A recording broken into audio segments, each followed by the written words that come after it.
that? I think we discuss it somewhat in a historical sense with kids, but again, we don't get into the practical reality of what has made this the wealthiest country on earth, the best economy in the world. It's certainly not socialism, right?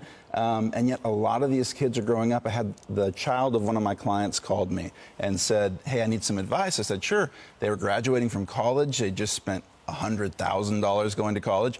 They said, I'm applying for my first job. What do you think I should ask for a salary? And I said, well, how much is it going to cost where you want to live? They said, I have no idea.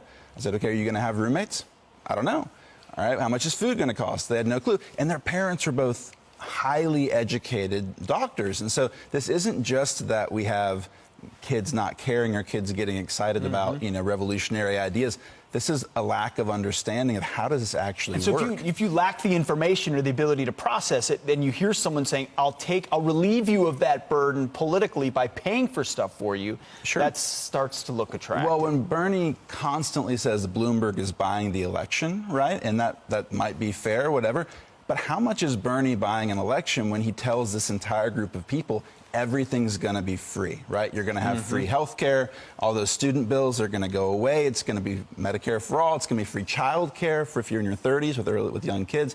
That's incredibly attractive. Oh, and by the way, you don't have to pay for any of it. It's all the wealthy folks that are going to pay for it. That's a great point. So Bloomberg's buying the election with his own money. Bernie wants to buy the election with all of our money. Exactly. It's exactly it. And it's a scary trend because, honestly, again, there's just this movement towards, well, it's just going to be the wealthy folks that pay for it. The Atlantic came out with an article yesterday that said, literally, there's no way that wealthy folks could pay for this. It would have to be everybody, but you don't hear Bernie talking about that.